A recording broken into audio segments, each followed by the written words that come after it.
Salut l'équipe, on se retrouve aujourd'hui pour une petite vidéo. C'est un vlog sur Genève, la Suisse. Voilà, bon, vous le savez, nous sommes partis avec Guillaume et Clément, donc Bobro et Diarou, en Suisse, à Genève, pour une conférence sur le suicide et en quoi les médias et manga, donc YouTube Manga, pouvaient aider les jeunes à ne pas vouloir se suicider et tout ça. J'espère que vous allez apprécier. N'hésitez pas à lâcher un pouce bleu si vous avez aimé, à vous abonner si ce n'est pas déjà fait. C'est ma première vidéo sur la chaîne. Je n'ai fait que des lives depuis maintenant. J'espère que vous allez apprécier. Sur ce, Jou, bye. Exactement. Les gars, aujourd'hui c'est le 12. Il est exactement 8h, 8h20. Plus ou moins 8h20. On va vous expliquer un peu le projet. Là, on a une conférence où on va développer en quoi les mangas et YouTube aident les jeunes dans la psychologie, plus précisément autour du suicide et tout ce qui s'ensuit, du bien-être, de l'acceptation de soi-même et tout ça. Donc là, on va se retrouver plus tard, on va vous filmer tous les petits plans et tout, où on va vous expliquer vraiment comment tout se passe. On est avec Clément, Diarou, Bobro, Guillaume. Voilà, tu vois, tranquille, nasa posé, tendresse, président. Donc là, on est parti, on va vous montrer un peu la salle qui n'est pas encore pleine. Et on va vous montrer les livres. Et ensuite, vous verrez toutes les images de toute façon. C'est parti.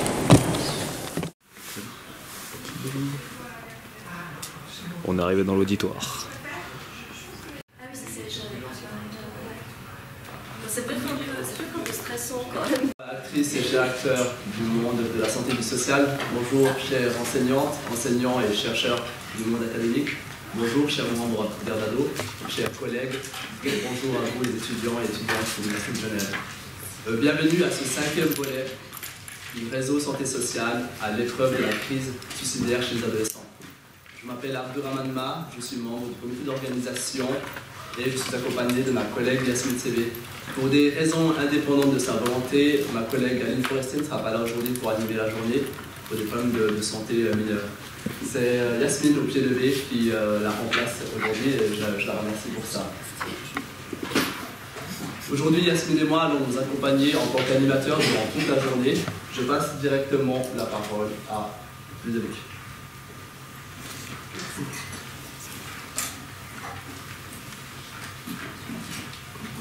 Alors, bonjour à toutes et à tous, chers collègues de la santé et du social, chers étudiants. Tout d'abord, un grand merci d'être venus si nombreux pour cette journée. J'ai l'honneur d'ouvrir ce 5e colloque du réseau santé sociale à l'épreuve de la crise suicidaire chez l'adolescent. Comment parle-t-on aux adolescents aujourd'hui? Si jeune homme, Alfred de Musset pouvait écrire « Je suis venu trop tard dans un monde trop vieux », nous pouvons dire, en tant que professionnels, que nous sommes aujourd'hui dans un monde, par certains aspects, très jeune, sans cesse créatif. Les nouvelles technologies, les nouvelles modalités d'expression, de nouvelles modes, de nouveaux modes de vie. Se pose alors la question, aujourd'hui, de comment rencontrer ces jeunes, notamment ceux pour qui le mal-être est profond, avec des idées suicidaires, des conduites à risque ou encore des gestes autodommageables. Quelles passerelles aujourd'hui sont possibles entre ces nouvelles technologies et la parole adolescente en souffrance? Comment donner goût à la parole, à la rencontre pour des adolescents qui se présentent parfois comme étant dans la rupture? Comment également permettre aux professionnels de la santé et du social d'accueillir au mieux ces jeunes à risque suicidaire? Il s'agit là de pouvoir réfléchir sur la manière de donner les meilleures conditions pour le faire. Il est essentiel pour le professionnel de ne pas être seul, d'avoir des supports et un réseau interprofessionnel. Partager le souci, l'inquiétude. Le collectif Erdado s'inscrit dans cet esprit, dans ces échanges, que ce soit pour rencontrer à plusieurs des jeunes à risque suicidaire et leurs familles qui se sentent dans une situation d'impasse, ou encore que ce soit pour réfléchir ensemble sur des formations à mettre en place concernant la prévention du suicide des jeunes. Cette journée s'inscrit donc dans cette dynamique.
Et yo tout le monde, là on se retrouve pour la deuxième partie de la journée, donc on a bien mangé, on est prêt, on passe à 14h, il est quoi, 13h30, donc là on a Michael Almodovar qui va présenter son manga et qui va nous faire justement son speech, si je puis dire. Et restez branchés, juste après ça. C'est parti.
Bonjour à toutes et à tous, nous sommes Guillaume, Clément et Elias, vidéastes YouTube et fans de manga. Pour la petite anecdote, est-ce que vous saviez que nos voisins français sont les deuxièmes plus gros consommateurs de manga? Intriguant, non? Mais j'aimerais commencer en vous racontant une petite histoire si vous voulez bien. C'est l'histoire de 6, 7 jeunes qui se sont rencontrés sur les réseaux sociaux, puis qui se sont liés d'amitié via une passion commune, celle des mangas et du jeu vidéo. Nous sommes maintenant en face de vous aujourd'hui pour vous parler un petit peu plus des mangas, pourquoi les jeunes aiment les mangas, pourquoi les jeunes aiment YouTube. Et pour rentrer tout d'abord dans le sujet des mangas, je vais laisser la parole à Clément dans le premier temps.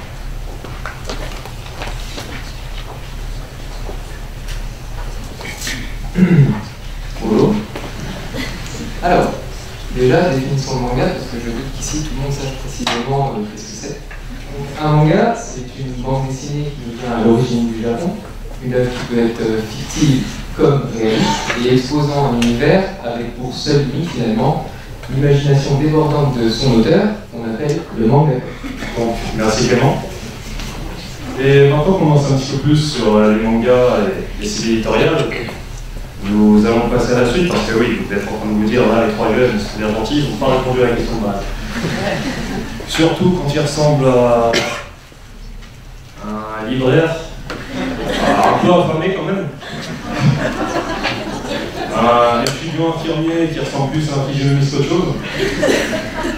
Et un conducteur de taxi diabétique.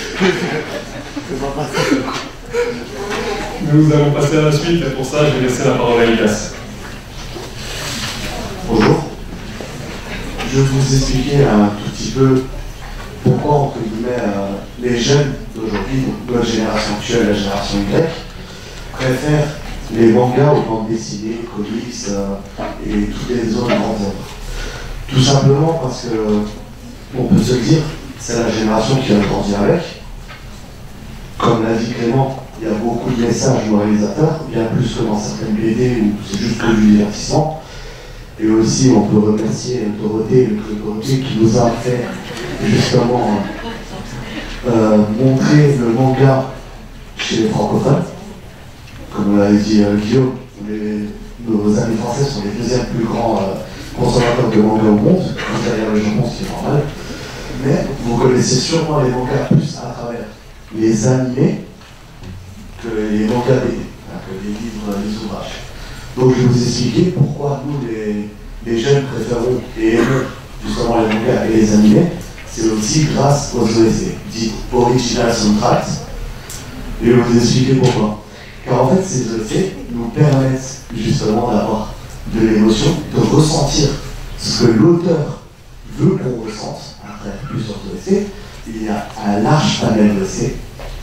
autant d'OST qu'il y a de manga si c'est plus, avec des grands orchestres et tout ce qu'on suit.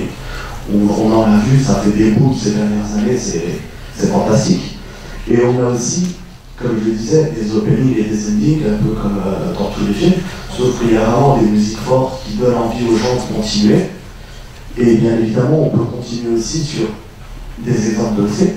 Nous avons des OST de musculation, donc du shonen, qui est le dépassement, soit l'envie d'aller au-delà de ses limites, tout ça dessus. Prenez l'exemple de Guillaume, que vous voyez ici, qui écoute énormément de OST shonen, effectivement, à la salle de musculation, même si ça ne se voit pas trop, mais c'est pas grave. Je vais vous expliquer tout ça. J'aimerais en fait vous expliquer que les mangas ne sont pas que du divertissement, mais qu'il y a aussi énormément on apprend énormément aussi à travers les mangas. Pour exemple, ma passion pour la mythologie grecque me vient d'un manga du nom de Celsea. C'est grâce à ce manga justement que j'ai appris la mythologie grecque, que j'essaie avec Guillaume et Clément pour leur conclusion personnelle sur les mangas. C'est à vous les amis. Au plaisir. Merci monsieur Percy. Pour ma part, je vais vous raconter quelque chose d'un petit peu subjectif, j'ai envie de dire, vis-à-vis des mangas. Ce que j'ai pu ressentir quand j'étais face à d'autres fans qui ont eux aussi ressenti quelque chose de très très fort. Face à une scène, face à une musique, un dessin. Et encore une fois, c'est très subjectif, mais disons que là, je parle vraiment avec presque envie de dire mon cœur. Mais quand je suis face à une personne qui a ressenti les mêmes choses que moi, c'est comme si son monde à lui et le mien communiquaient. C'est extrêmement subjectif.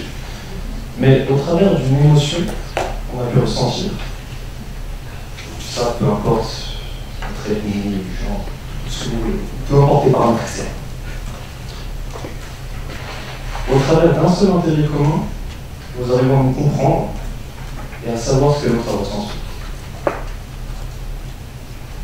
Je pense que j'en ai terminé. Je vais maintenant laisser la parole à Clément.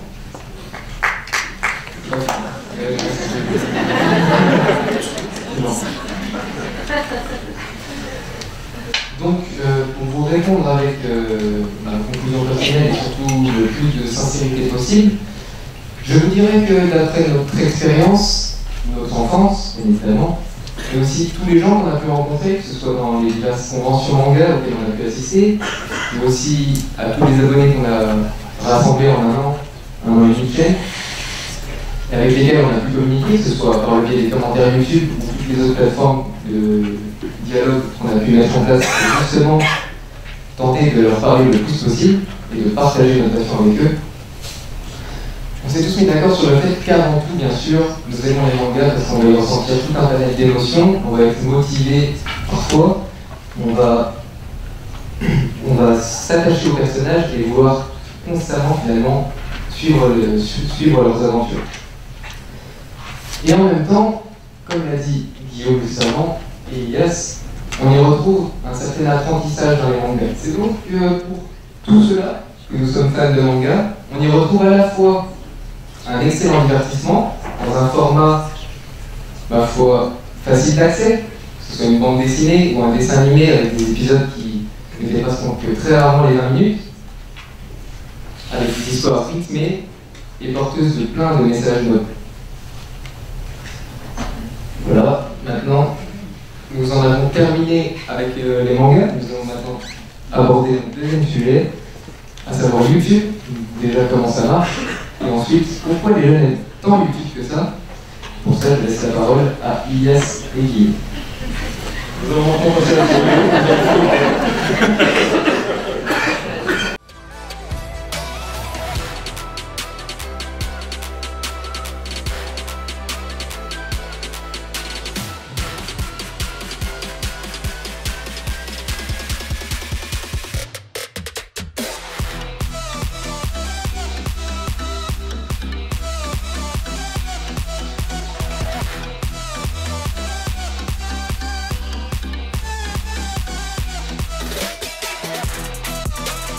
Je vais aborder maintenant la dernière question que nous avions envie de soulever. YouTube et la santé. Pouvons-nous YouTuber les soins, digitaliser les soins? J'ai envie dans un premier temps de vous dire que malgré tout, avec notre expérience sur YouTube, nous avons réussi à aider des jeunes, même si nous ne sommes pas thérapeutes. Mais c'est là que je me suis posé une question. Sachant que YouTube et les réseaux sociaux sont des plateformes de partage, communication, information, pourquoi ne l'utilisons pas? J'ai envie de vous dire que ce serait le meilleur moyen de faire de la prévention, de la promotion de la santé et de toucher un maximum de jeunes. Pourquoi est-ce que je dis ça? Si par exemple nous prenons les influenceurs actuels, allez, on va prendre Squeezie, 10 millions d'abonnés, top 3 youtubeurs français, comme ça. Imaginez un petit peu ce mec qui fait une vidéo sur le suicide et qui donne un message de prévention à la fin. Il fait en moyenne, je dirais, 3-5 millions de vues par vidéo. Vous touchez facilement 3, 4, 5 millions de jeunes au travers d'une seule vidéo. D'autant plus que j'ai comme l'impression, c'est peut-être une impression, mais qu'il y a un manque d'information ou de soutien des structures de soins à ce sujet-ci. Maintenant, il faut savoir aussi que c'est un marché à prendre et qu'il n'y a aucun pionnier. En Suisse, nous pourrions devenir des pionniers. D'autant plus que, quand on regarde, tous ceux de la génération Y sont en train de se former ou ont fini de se former. À partir de là, je pense qu'il serait utile d'utiliser aussi leurs compétences. Au final, on sort depuis qu'on est tout petit. On a toujours voulu nous enlever les tablettes, les téléphones, tout ça. Mais c'est comme si on s'était formé depuis notre enfance, au final, pour ce moment-là. On a un moyen fort de faire de la prévention, de la promotion de la santé. Et je pense que si on l'utilisait, nous pourrions carrément créer une sorte de nouvelle ère de la médecine.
Wesh, tu vois. Wesh, mais ou quoi? Alors? Ah gros, c'était magnifique, c'était génial. Franchement, je pensais pas que les gens ils seraient aussi réceptifs que ça, c'était magnifique. C'était impressionnant de voir comment on a réussi à changer la vie des gens sur les mangas, juste en une conférence. Ce qui m'a notamment marqué, c'est une dame qui est venue nous voir à la fin et qui nous a dit carrément qu'elle allait s'intéresser beaucoup plus au manga et qu'elle allait encore en acheter plus à son fils et qu'elle comprenait enfin d'où venait son intérêt. Non, c'était vraiment génial. Nouvelles opportunités qui s'ouvrent, etc. C'était une super expérience. Et pourtant, on n'est pas fiers de ce qu'on a fait. C'est ça. En tant que perfectionniste, on aurait préféré mieux. C'est ça, on aurait préféré faire mieux. Maintenant, tout le monde nous a dit que notre prestation était vraiment géniale. On aurait aimé vraiment pouvoir tout développer. On a été légèrement limité au niveau du temps, mais ça, c'est un détail. L'important, c'est que les gens aient vraiment adoré notre prestation et qu'on ait eu que des bons retours. Ça, c'était super. Mais vraiment, le sentiment d'avoir vraiment été efficient, efficace, et tout ce qui va avec, quoi. Là, maintenant, la vraie question, c'est le mot de la fin. Le mot de la fin? Soyez ambitieux, ne reculez pas. Et même face à votre peur, par exemple nous, la peur du public, allez-y, foncez. Ça peut que vous ouvrir des portes. C'est tout ce que j'ai à dire. Buvez du halib. Team Fafa. Likez-moi sur Twitter. Il n'y a que des boules. Vous connaissez les bails. Ah gars, on est là.